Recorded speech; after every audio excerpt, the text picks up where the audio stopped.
Halo guys, comeback lagi di channel Abian TV.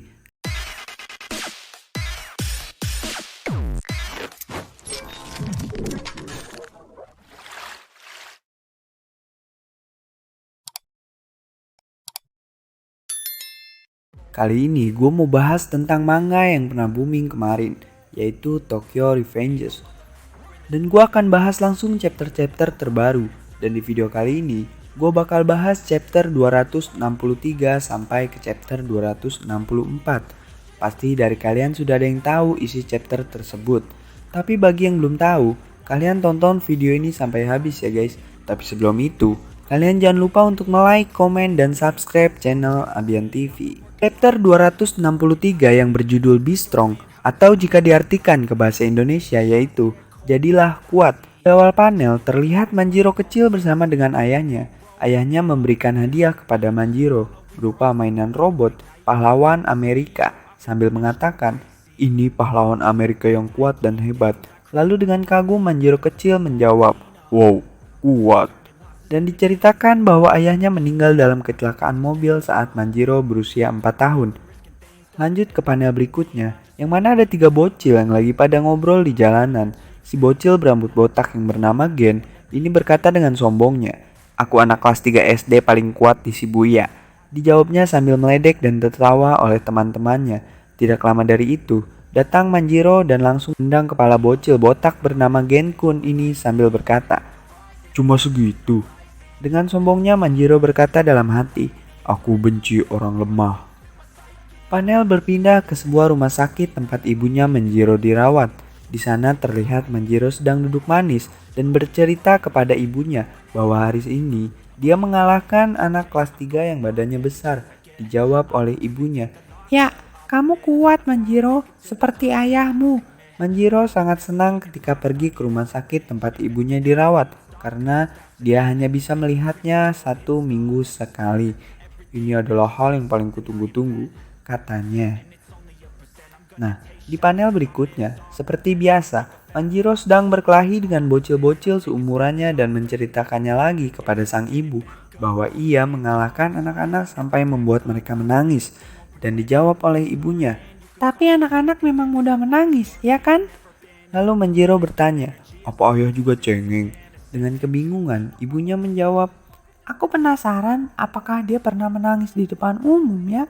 Dalam hati Manjiro berkata, "Ibuku selalu bercerita tentang ayahku saat kami berbincang, dan dia selalu saja tersenyum dengan senyuman yang berbeda setiap kalinya." "Pria itu tidak pernah berubah," cakap ibunya di panel berikutnya. Diledek pula oleh Manjiro. Katanya, "Ibu sangat mencintainya ya?" Dan dijawab oleh ibunya, "Bicara apa kamu ini?" Sambil tertawa manis. Dan Manjiro mengatakan bahwa dia ingin menjadi seperti ayahnya. Dan di bawah panel terlihat kakaknya sedang berlari dan berteriak, "Kakek, mereka menelpon dari rumah sakit. Ibu dalam kondisi kritis," ucap kakaknya yang bernama Shinichiro. Di panel berikutnya, kakeknya, Manjiro, dan adiknya Emma terlihat semua terkejut mendengar kabar itu dan segera pergi ke rumah sakit. Setelah sampai rumah sakit, Pak Dokter mengatakan bahwa ini mungkin pertemuan terakhir mereka dengan sang ibu. Panel berikutnya, Manjiro berdiri di samping ibunya dan seperti biasa, Manjiro menceritakan pada sang ibu bahwa dia telah menang berkelahi hari itu. "Orang lemah selalu cepat menangis. Kalau aku tidak akan menangis dan aku akan melindungi ibu, maka pulanglah ke rumah, ibu," ucap Manjiro. Di panel berikutnya, dengan lemah ibunya mengatakan, "Manjiro, tidak menangis bukan berarti kamu kuat. Kamu bahkan juga cengeng dan terus menangis saat kamu bayi. Kamu menangis dengan wajah yang mengerut. Kamu adalah malaikat ibu," ucap sang ibu di panel berikutnya. Manjiro pun malu dengan perkataan ibunya yang barusan. Dia berteriak, "Apa yang ibu katakan? Jangan bicarakan tentangku waktu aku masih jadi bayi," sambil memasang wajah jengkel. Dan diceritakan ibunya meninggal 3 hari kemudian. Panel berikutnya, Manjiro, kakeknya Shinichiro dan Emma terlihat bersedih dan menangis karena kehilangan orang yang sangat mereka cintai. "Manjiro," ucap sang kakek. Namun Manjiro sudah meninggalkan ruangan tersebut. Dia menuju kamar mandi di lantai bawah, berniat bersembunyi dari mereka karena tidak ingin dilihat bahwa dia sedang menangis.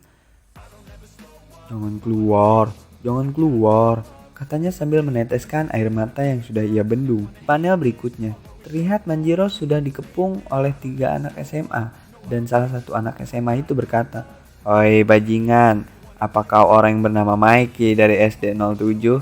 Kau menyimpan sesuatu milikku kan?" Lalu temannya bilang, "Dia kecil sekali, apa benar dia orangnya?" Dengan tatapan tajam, Manjiro pun menghajar mereka bertiga, bahkan sampai minta ampun karena Manjiro terus menghajarnya bahkan saat sudah tidak sadarkan diri. Wow, sadis. Yang lemah menangis dengan mudah, katanya di panel berikutnya. Ini adalah panel yang terdapat cuplikan dari chapter-chapter sebelumnya. Di panel tersebut terlihat Manjiro yang menyuruh Sanju tertawa dan tersenyum, padahal Sanju sedang berdarah-darah di bagian mulutnya. Dan itulah alasan kenapa Sanju memiliki bekas luka di bagian mulutnya. Dengan terkejut, Baji mengatakan, "Kau mengalahkan 3 anak SMA, padahal kan kau kelas 5. Apa kau ini monster?" Di panel berikutnya, ditambah Sanju yang berkata dengan kagum, seperti yang diharapkan dari Maiki. Di panel berikutnya, sambil berjalan Manjiro dengan sombong mengatakan, "Geng motor pun sama saja."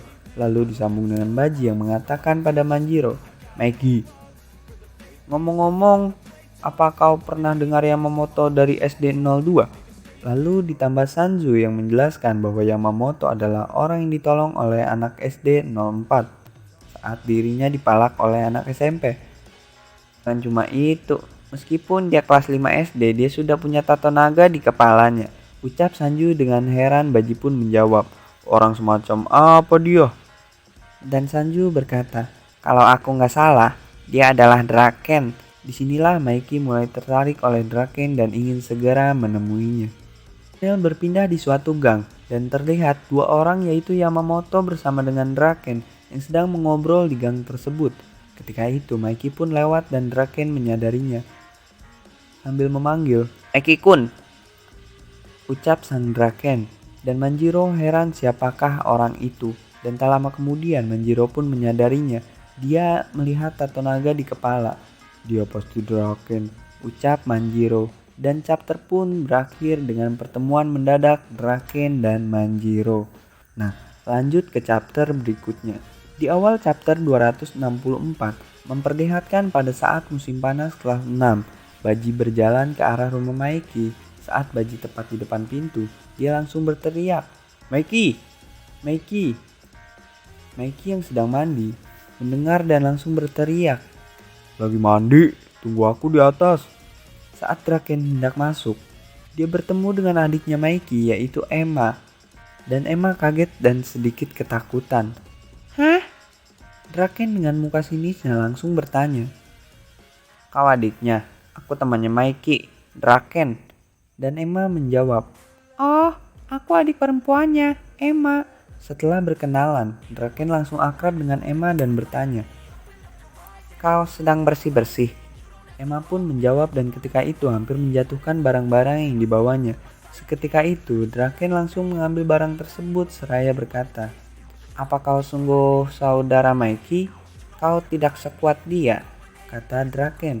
Dan tidak lama itu, Maiki datang sambil mengelap kepalanya dengan handuk.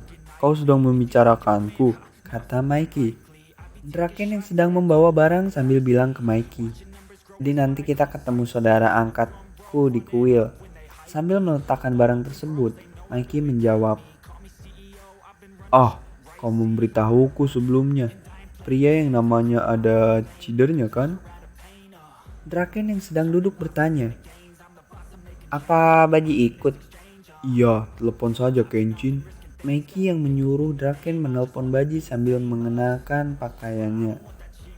Panel berpindah di mana terlihat ke-6 kawan yang hebat sedang berkumpul. "Kau saudara angkatnya Draken," kata Baji. Dan Mitsuya berkata, "Senang bertemu denganmu." Disusul dengan Pachin yang juga mengatakan, "Senang bisa bekerja sama denganmu." Dan di sini bisa dilihat kalau Kazutora adalah saudara angkatnya Draken. Dan dengan mereka berenam berkumpul, mereka mendirikan sebuah geng yang bernama Tokyo Manji. Di sini Maiki mengatakan bahwa dirinya menyukai orang-orang kuat seperti dirinya, dan dia berpikir mereka berenam bisa hidup bahagia dan tertawa selamanya. Dan panel berpindah pada suatu hari di mana terlihat kakaknya Mikey yaitu Shinichiro berada di bengkel motor miliknya sambil berkata, "Hadiah ulang tahun untuk Manjiro." Sambil melihat motor CB 250 tak miliknya yang akan diberikan kepada Manjiro. Aku penasaran gimana reaksinya nanti. Di bawah panel terlihat Mikey yang sedang dalam perjalanan menuju bengkel Shinichiro sambil mengatakan, "Ada hal penting apa ya?" Dan panel berikutnya di mana Mikey sudah sampai dan kaget ketika bengkel kakaknya sudah ramai orang dan polisi. Dia langsung bergegas. Nah, kejadiannya sudah diceritakan pada awal-awal chapter ya guys. Ketika itu, Baji tidak sengaja membunuh kakak dari Mikey karena ketahuan ingin mencuri motor yang akan diberikan kepada Mikey di hari ulang tahunnya. Kembali ke chapter ini, Mikey kaget ketika di sana ada Baji kawannya, dan Baji langsung meminta maaf. Mikey kaget dan langsung membawanya ke rumah sakit. Di rumah sakit, Mikey tidak mampu menahan tangisnya dan berkata, "Shin, bangun. Kamu selalu bercanda seperti yang kamu lakukan kan?" Nah, di panel berikutnya, Mikey sedang di kamar mandi berusaha menghentikan tangisnya dan berkata, "Jangan keluar, jangan keluar. Lihatlah Shinichiro." Panel berpindah di mana terlihat Mikey yang sedang mengendari motor dengan kencang dan menuju suatu tempat. Dan gambar berpindah kepada di mana mereka sedang berkumpul di kuil tempat biasa dia berkumpul. Di sini Supuyu mengatakan, "Tim lebih baik sedikit tapi elit itu lebih keren kan?" Dan Draken berkata, "Aku akan mengikuti keputusan Mikey apapun itu." Dan Mikey berkata, "Terima kasih Kenshin." Dan menginginkan Toman menjadi geng nomor 1 di Jepang agar dapat membayar kematian kakaknya. Chapter pun berakhir. Di panel berikutnya kita akan membahas apa kekuatan bagi Mikey. Salam dari gua Abian, terima kasih yang sudah menonton. Dan jangan lupa mari sama-sama kita bangun channel ini agar terus menghasilkan cerita-cerita seru lainnya guys. Dan jangan lupa juga ikutin laman Facebook Bang Zaki yaitu Tempat Singgah Scan bagi kalian yang belum mengikutinya. Bye bye.